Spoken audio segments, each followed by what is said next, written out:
सर्वेभ्यो नमो नमः। बच्चों, पिछले वीडियो में हम लोगों ने सुभाषितानि पाठ का सस्वर वाचन किया। इस वीडियो में आइए इसके अर्थ एवं भाव को समझते हैं। सबसे पहले हम लोग कुछ शब्दार्थ को समझ लेते हैं। यहाँ पर है नहीं। नहीं को अगर संधि विच्छेद करेंगे तो होगा ना जोड़ ही। ना का अर्थ होता है नहीं और ही का अर्थ होता है निश्चित रूप से। ना निरितात अर्थात ना जोड़ अनिरितात। अनिरितात का अर्थ होता है असत्य। पातकम यानी कि पाप। परम बड़ा। रसवती अर्थात मधुर या प्रिया। अब चलिए श्लोक में आते हैं। नहीं सत्यात् परो धर्मः नानृतात् पातकं परम। नहीं सत्यात् परम ज्ञानम तस्मात् सत्यम विशिष्यते। यहाँ पर बच्चों आप ध्यान दीजिए, यह जो नहीं लिखा हुआ है इसे आप हिंदी वाला नहीं ना समझ लें, क्योंकि हिंदी में जो नहीं होता है ये वाला, उसके लिए संस्कृत में केवल न का प्रयोग किया जाता है। न का अर्थ ही होता है नहीं, और ये जो ही लगा हुआ है इसका अर्थ होता है निश्चित रूप से, निश्चय ही। इसलिए यहाँ पर जो नहीं है इसका अर्थ हुआ कि निश्चित रूप से नहीं। सत्यात् परो धर्मः यानी कि सत्य से बड़ा धर्म नहीं है। सत्य से बड़ा कोई धर्म नहीं है। और ना अनिरितात पातकम परम, और असत्य से बढ़कर कोई पाप नहीं है। पातकम यानी कि पाप। नहीं सत्यात् परम ज्ञानम, सत्य से बढ़कर कोई ज्ञान नहीं है। तस्मात् सत्यम विशिष्यते, इसलिए सत्य का ही व्यवहार करना चाहिए, सत्य का ही आचरण करना चाहिए। तस्मात् का अर्थ होता है इसलिए। तो कहने का तात्पर्य है बच्चों कि सत्य से बढ़कर कोई धर्म नहीं है, यानी कि सत्य ही सबसे बड़ा धर्म है और सत्य ही सबसे बड़ा ज्ञान है। लेकिन जो झूठ है अनिरितात, वह सबसे बड़ा पाप है, पातकम।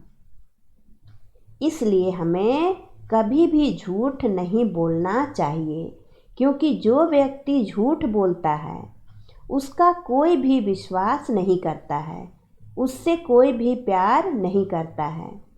वैसा व्यक्ति झूठा कहलाता है। और अगर संयोग से वह कभी सच भी बोल देता है तो कोई उसका विश्वास नहीं करता है। सभी लोग सोचते हैं कि वह झूठ ही बोल रहा है। इसलिए बच्चों, हमें कभी भी असत्य वचन नहीं बोलना चाहिए। हमेशा सत्य वचन बोलना चाहिए, सत्य का व्यवहार करना चाहिए और सत्य का ही आचरण करना चाहिए। आगे है वाणी रसवती यस्या श्रमवती क्रिया लक्ष्मीः दानवती यस्य सफलम तस्य जीवितम। वाणी, वाणी यानी कि बोली, वचन। रसवती यानी कि मधुर। यस्य जिसका, जिसकी वाणी मधुर है, प्रिय है, और जिसकी क्रिया श्रमवती है यानी कि परिश्रम से युक्त है। तथा लक्ष्मी ही दानवती यस्य, और जिस लक्ष्मी ही कहा गया है धन दौलत को, संपत्ति को, तो जिसकी संपत्ति दान से युक्त है उसी का जीवन जो है वह सफल माना जाता है, उसी का जीवन सफल है। सफलम तस्य जीवितम। कहने का तात्पर्य है कि जो व्यक्ति मधुर वाणी बोलता है और जो परिश्रमशील होता है, जो परिश्रम से हर कार्य करता है और जो अपनी संपत्ति में से कुछ संपत्ति दान भी करता है, उसी का जीवन सफल होता है। इसलिए बच्चों, हमें भी सभी के साथ प्रिया वाणी बोलनी चाहिए, मधुर वचन बोलना चाहिए और परिश्रम से हर कार्य को करना चाहिए। परिश्रम से पढ़ाई करनी चाहिए, परिश्रम से घर का काम करना चाहिए, परिश्रम से ही हर कार्य को करना चाहिए। परिश्रम करने से कभी भी डरना नहीं चाहिए तथा जो भी संपत्ति हमारे पास है हम उसका उपभोग करें, लेकिन उसी में से कुछ संपत्ति, कुछ भाग हम वैसे लोगों को दान करें जो ज़रूरतमंद है, जो दीन दुखी हैं, जो असहाय हैं, वैसे लोगों को दान भी करें। अगर हम ऐसा करते हैं तभी हमारा जीवन जो है वह सफल हो सकता है। आगे है, अलसस्य कुतो विद्या, अविद्यस्य कुतो धनम, अधनस्य कुतो मित्रम, अमित्रस्य कुतः सुखम। अर्थात अलसस्य यानी कि आलसी का, आलसी व्यक्ति का कुतः विद्या, विद्या कहाँ, आलसी व्यक्ति को विद्या कहाँ, यानी कि आलसी व्यक्ति को विद्या नहीं होती है। और अविद्यस्य कुतो धनम, यानी कि जिसके पास विद्या नहीं है उसे धन कहाँ, यानी उसके पास धन भी नहीं होता है। तथा अधनस्य कुतो मित्रम, और जिसके पास धन नहीं होता है उसे मित्र कहाँ, यानी उसका मित्र भी नहीं होता है। तथा अमित्रस्य कुतः सुखम, और जिसका मित्र नहीं होता है अमित्रस्य, उसे सुख कहाँ, यानी उसे सुख भी नहीं मिलता है। कहने का तात्पर्य है कि जो व्यक्ति आलसी होता है उसके पास विद्या नहीं आती है, क्योंकि विद्या जो है वह परिश्रम करने से ही आती है। और जिसके पास विद्या नहीं होती है उसे धन की प्राप्ति भी नहीं होती है, क्योंकि कहा भी गया है कि विद्या ददाति विनयम, विनयात याति पात्रताम, अपात्रत्वात् धनम आपनोति, यानी कि धन जो है वह पात्रता से ही प्राप्त होती है और पात्रता जो है वह विद्या से ही आती है। तो अगर विद्या ही नहीं है तो पात्रता भी नहीं होगी, और पात्रता नहीं होगी तो धन की प्राप्ति भी नहीं होगी। इसलिए परिश्रम करके विद्या को प्राप्त करना चाहिए, और विद्या को प्राप्त करने के बाद हमारे अंदर पात्रता आ जाएगी, और पात्रता आ जाएगी तो फिर धन की प्राप्ति भी होगी। और जब धन की प्राप्ति होगी तभी मित्र भी बनेंगे, क्योंकि जिसके पास धन नहीं होता है उसके मित्र भी नहीं बनते हैं, क्योंकि हर व्यक्ति जो है वह धनवान को ही अपना मित्र बनाना चाहता है। और अगर मित्र बन जाते हैं तो फिर सुख की भी प्राप्ति होती है, क्योंकि धन अगर होगा तो मित्र बनेंगे, और मित्र होंगे तो मित्र ही सुख दुख में काम आते हैं। तो जिसके मित्र होते हैं वह व्यक्ति हमेशा सुखी रहता है।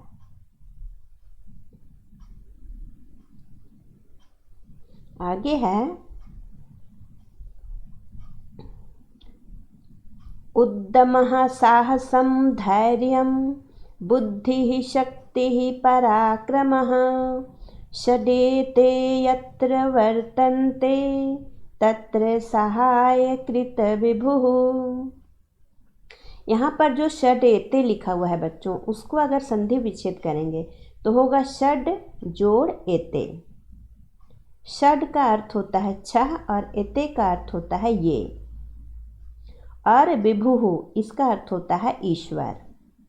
तो यहाँ पर कहा जा रहा है कि उद्यमः यानी कि परिश्रम, साहस, धैर्य, बुद्धि, शक्ति और पराक्रम, पराक्रम यानी कि वीरता, ये छह षड एते, यत्र यानी कि जहाँ, वर्तन्ते जहाँ पर होते हैं, ये छह जहाँ पर होते हैं। ये छह कहने का तात्पर्य है कि ये छह उद्यम, साहस, धैर्य, बुद्धि, शक्ति और पराक्रम, ये छह जहाँ पर होते हैं तत्र सहायकृत विभुः, वहाँ पर ईश्वर भी सहायक होते हैं।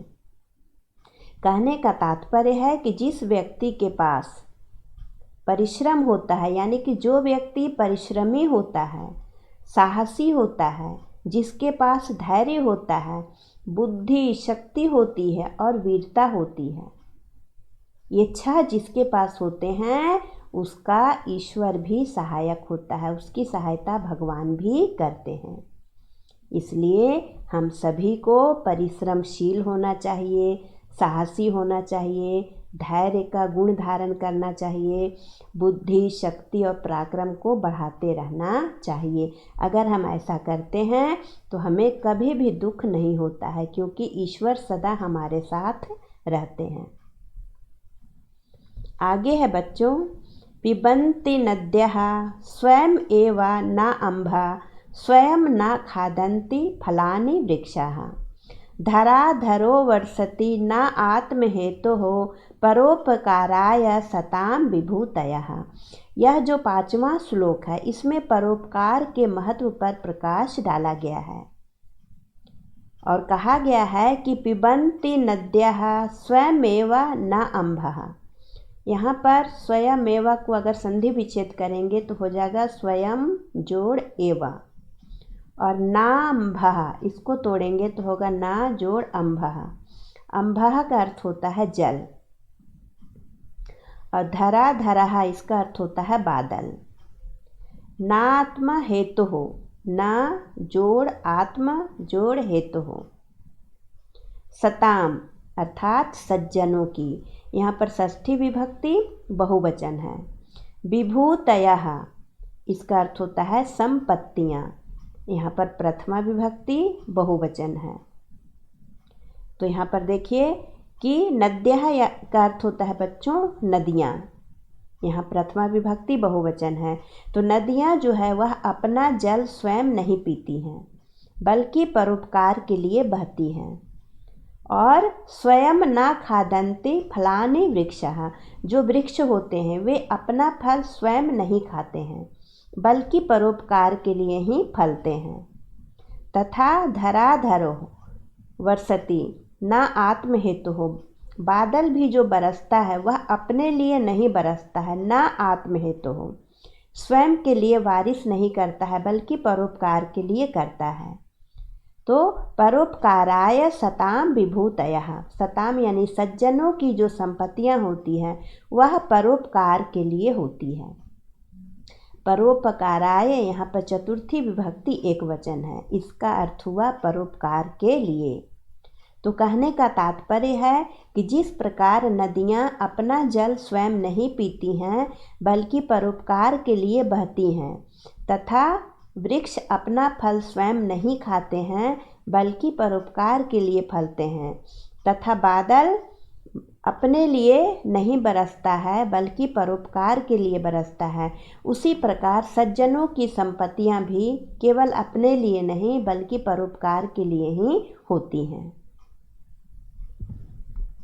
आगे है, श्रोत्रम श्रुते नैव न कुंडलेन दानेन पाणिर् न तु कंकणेन विभाति कायः करुणामयानां परोपकारैर् न तु चंदनेन।